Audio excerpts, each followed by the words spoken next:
248쪽에 재해재난, 솔직히 약간 워밍업 같은 느낌 중에 해당하는 단원이긴 하지만 그래도 한번 잡아봅시다. 자, 재해와 재난에서 자연재해재난, 그다음에 인간재해재난이라고 얘기하고 싶어. 어떻게 보면 인사사고거든. 근데 인간재해재난 아니고 사회에서 그런 사회적인 사고를 없앨 수 있었겠지만 어쩔 수 없이 생기는 재해재난들도 있겠죠. 그걸 좀 분류를 해놨어. 자연재해재난과 자, 그럼 자연재해재난은 지금 현재 원래 여름철에 되게 태풍이 많이 왔었어야 되는데 올 여름 태풍이 거의 많이 안 왔죠. 그래서 태풍이 많이 안 오다 보니까 유입된 수증기도 많은 상태고 며칠 동안 계속 비가 막 아침에 일어났을 때 맑은 가을 하늘 무슨 맑은 가을 하늘 여기가 런던이 어디 막 계속 하루 종일 꿉꿉한 그런 습기가 많은 그런 계절이잖아요 현재, 그지? 그래서 자연재해재난은 뭐 태풍이나 그죠? 우리나라는 많이 일진 않지만 쓰나미나 그죠? 지진 해일들 같은 거 해일들이 일어서 나타나는 재해재난의 자연재해재난이라고 볼 수 있겠죠. 오케이? 자, 그럼 상대적으로 사회가 만들어낸 재해재난은 뭐가 있을까? 그지? 사회가 만들어낸 재해재난들 생각을 해보면 감염병, 그죠? 감염병, 여러 가지 감염성 질환이나 우리 이제 여러분이 초딩 때였겠다, 그지? 지금으로부터 코로나가 한 5년 됐나? 그러네. 5년 정도 된 것 같지. 22년도쯤에 끝났으니까 20년도쯤 겨울쯤에 시작해가지고 2년 정도, 3년 정도 만에 끝나는 거니까, 그지? 그리고 지금 또 다시 코로나가 또 변이 코로나가 유행이라며, 그지? 그런 감염성 질병들, 그죠? 코로나 바이러스나 여러분이 20년도쯤에는 몇 살이었죠? 초등 3, 4? 그때 막 화상 수업하고 줌 수업하고 기득했던 그때였죠. 막 이렇게 모니터 켜놓고 그죠, 딴짓하고 그죠, 내렸다가 그죠, 너 왜 안 보이냐 하면 다시 들어온다거나 막 그런 감염성 질병들이나 또는 뭐 화재나 이제 뭐 큰 불이 난다거나 운송사고 난다거나, 그지? 또는 이제 뭐 여러 가지 화학적인 물질들이 노출이 돼버려서 생기는 질환들, 그런 재해재난들, 이런 것들, 화학물질 유출 이런 것들이 사회적 재해재난에 속할 겁니다. 그죠? 그럼 이런 자연재해재난이나 사회적 재해재난들을 어떻게 예방을 하고 또는 만약 그런 것들이 생겼을 때 어떤 대처를 해야 하는지를 물어보는 부분들이 이제 아래 재해재난에 따른 원인과 피해에서 간단하게 나와 있어요. 1번. 그죠? 지진. 우리나라는 지진으로부터 매우 완성한 안전지대일까요? 그렇지 않습니다. 우리나라도 판의 경계, 여러분 이제 고율통합과학을 배우시다 보면 판이라고 하는 걸 배울 거야. 판과 판의 어떤 분리 부분. 그런 판의 경계적인 부분에서 있는 부분이 있어. 저기 경북 영동 쪽. 그래서 막 약간 지진이 발생을 했고, 그다음 며칠 사이에 이제 충북이나 충남 쪽 그쪽에, 경북이나 경남 쪽 그쪽에서 여진들이 자꾸 잔잔바리로 막 하고 있어서 불안하다라고 하는 뉴스가 나온 적도 있을 거거든요. 그래서 우리가 완전히 지진으로부터 완전한 안전지대라고 볼 수 없어. 한반도가 이렇게 있으면 여기 지금 일본 이렇게 있죠. 일본은 아예 지금 이제 해양 속 태평양판이라고 하는 해양판이 있어요. 태평양판과 그 다음에 유라시아라고 하는 큰 대륙의 판이 있거든요. 유라시아판. 나중에 이제 판의 경계에 대한 걸 고율통합을 하면서 배울 건데, 유라시아라고 하는 판의 해양판, 대륙판, 그들의 경계 쪽에 있어서 이 판과 판 사이 경계에서 그 판 밑에 있는 멘틀이라고 하는 아이가 있습니다. 지각 멘틀, 뭐 외액, 내액 이렇게 구분이 되는데 그 판 밑에 있는 멘틀이 막 대류를 해요. 예, 그래서 아래로 막 하강하는 대류를 하면서 서로 다른 판들이 이렇게 충돌하면서 막 미끄러져 내려가려고 한다. 그러면서 생기는 지진들이 되게 많이 빈번하게 발생하는 장소 중에 하나야. 일본은. 오케이? 그래서 일본에서는 당연히 지진이 많이 발생하고 그 지진에 대해서 좀 뭔가 대비를 하게끔 하기 위한 건물 설계를, 내진 설계를 되게 많이 해놨어. 근데 그것에 대해서 우리나라가 되게 오랫동안 준비를 많이 해왔던 게 아니면 우리는 자주 지진이 발생하는 그런 환경의 나라가 아니었기 때문에, 그래서 예전에는 막 상품 백화점 붕괴랄지 막 이런 그런 그 인간이 만들어낸 인사사고들이 많이 있었거든. 건물을 대충 빨리 만들어서 생기는 그런 게. 근데 이제 법적으로도 건물을 건설을 할 때 뭘 하게끔 그렇지 못하도록 하게끔 많이 되어 있어서 특히 지진에 대비해서는 내진 설계를 완벽하고 꼼꼼하게 하고 있습니다. 내진 설계. 완벽 꼼꼼하게. 자, 그래서 내진 설계라고 하는 것들이 오른쪽 옆에 살짝 나와 있기도 하는데요. 봅시다. 일단 지진은 산이 무너지거나 땅이 갈라지기도 하고 건물이 무너지고 화재가 발생해요. 지진에 의해서 지진일이 발생할 수 있는데요. 자, 한 장 넘겨봐. 250쪽.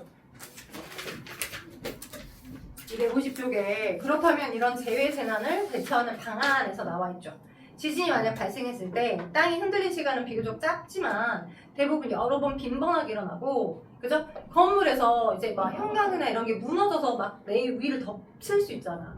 그리고 가장 중요한 게 여러분의 뇌겠죠. 여러분의 브레인이 다치면 안 되니까. 그래서 단단한 책상 밑에 들어가서 숨는다거나, 여러분 어릴 때랑 그다음 초등학교 때 이거 지진에 대한 그 대비하는 그 실험 한 적이 있죠. 중학교 때 한 적 있나? 중학교 때도 가끔 안전 교육 같은 거 할걸? 안전 안내 교육 안 하나? 한 기억이 없나? 안전교육. 자주 하는 교육. 화재 예방 교육 같은 거. 그리고 지진 예방 교육은 요즘 안 하는 것 같아. 가끔씩 이제 코스 돌아가면서 하는 것 같더라고. 화재 안전이냐 지진 안전이냐 돌아가면서 하는 것 같긴 한데, 지진이 만약 발생하게 된다라고 하면 여러분 머리를 지켜야 돼. 책상 밑에 들어가서 흔들림이 멈춰질 때까지 약간 보호하고 있다거나, 당연히 엘리베이터 타면 안 되고 계단으로 빨리 바깥으로 평지대로 대피를 해줘야 되겠죠.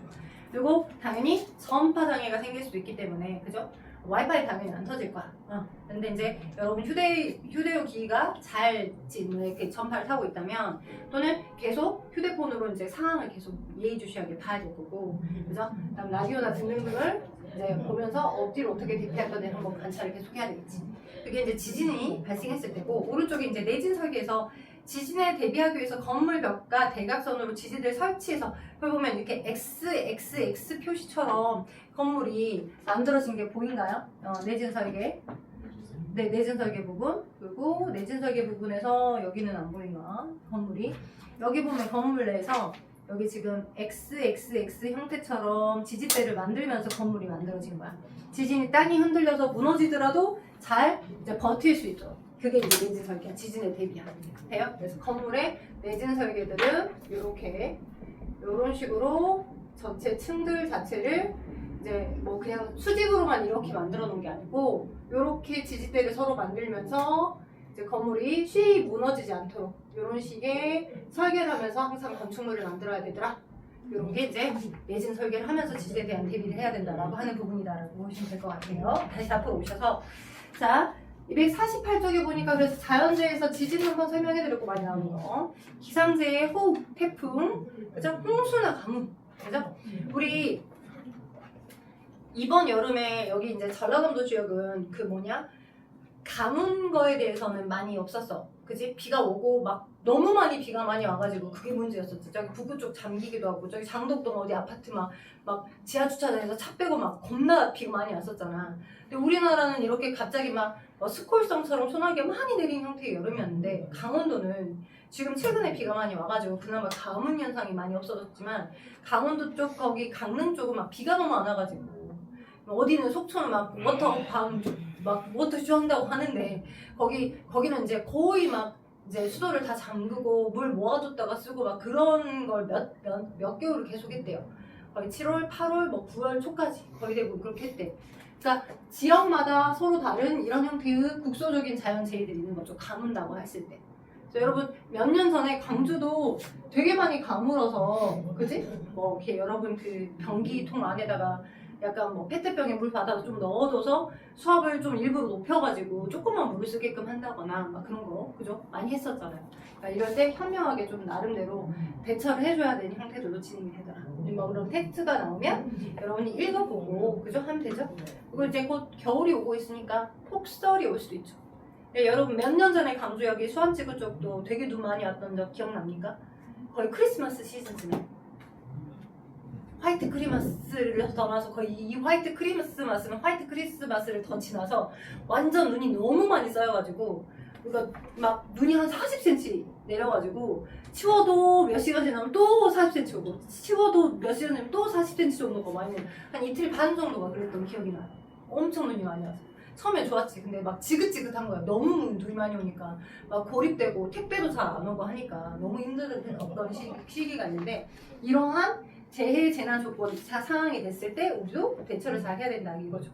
여기 보면 감염성 질병의 확산에서 나왔는데, 메르스, 코로나, 중등호흡기 증후군, 조류독감, 유행성 물병 등 이게 어떤 형태로 전파되는지를 미리 알고 있어서 그걸 좀 피해줘야 되겠죠. 근데 이제 유행성 눈병들이 났다라고 하면 여러분 어릴 때 기억을 해봐. 너 눈병 왔니? 옳았구나. 눈병 왔으니까 너 학교 쉬지? 알았어. 열심히 만져가지고 또 자기도 막 묻혀가지고 또 눈병 오면서 학교 안 가지 하는 친구들이 많았죠. 네, 처음에 코로나 때도 그냥 그러려니 됐는데 이제 어린 친구들은 코로나가 살짝 지나가도 별로 많이 아프거나 그러진 않아. 내가 거쳐 지나가면서 나의 어떤 엄마, 아빠, 할머니, 할아버지도 되게 많이 알았던 형태이기 때문에 그게 되게 심각했던 거고. 근데 이제 간단하고 약하게는 유행성 눈병이 왔을 때 꼭 같이 친구랑 공유를 해서 나도 학교를 빠지고 싶어하는 그런 경우도 있더라. 네, 실질적으로는 잘 유행성 눈병인 경우에 그 감염을 하고 멀리 떨어져 있어야 되는 게 원래는 맞겠죠. 그죠? 그래서 이렇게 쉽게 빠르고 넓은 지역으로 퍼져나가자. 그 다음 화학물질의 유출이 우리 강주는 다행히도 화학 공장이 많이 있는 지대가 아니에요. 그 몇 년 전에 금호 타이어에서 불나가지고 한 며칠 동안 계속 시커먼 연기 때문에 막 미세 플라스틱이나 공기 질이 너무 안 좋아져서 일부러 공기청정기를 많이 돌릴 수밖에 없었던 환경이 있긴 있었는데 이제 뭐 그런 형태처럼 주변에 화학 공장이 많이 있다면 그 화학 공장의 누출 사고 때문에 우리에게도 영향을 줄 수 있겠죠. 잘 피해야 되겠죠. 자, 그럼 오른쪽. 자, 원인과 피해 부분인데, 자, 1, 2, 3, 4, 5번 연결시켜봐요. 249쪽.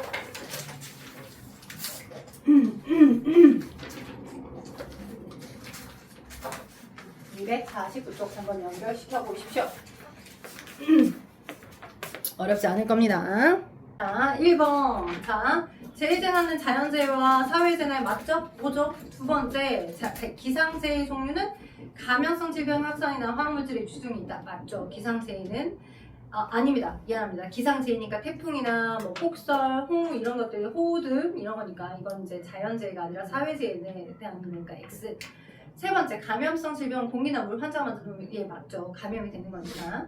화학물질 유출은 매우 넓은 지역으로도 퍼지죠. 그죠? 우리 코로나 감염병 질환 했던 것들 중국 거쳐 유럽 거쳐 완전 온 세상을 다 덮었잖아요. X.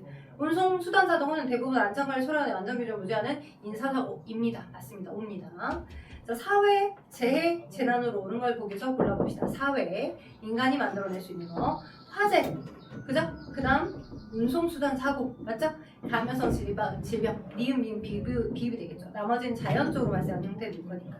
3번의 태풍은 디귿이죠. 자, 다음에 황사는 호흡기 질환 맞습니다. 황사 봄, 가을에 이동수 고기압 저기압을 타고 생기는 황사 질환. 그다음 폭설, 교통이 통제해서 고립되기 딱 좋죠.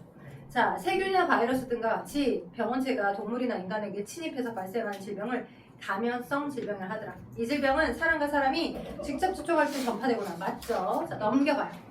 자, 그러면 OX 문제로 5번부터 8번까지만 같이 풀고 하산시킬게요. 나머지는 여러분이 여기 시험 범위에 들어간다라고 하면 자체적으로 열심히 공부하셔야 돼. 5번 지진이라 할 때 건물 안에 있으면 우선 튼튼한 책상이나 식탁 아래로 들어가야 된다. 맞죠?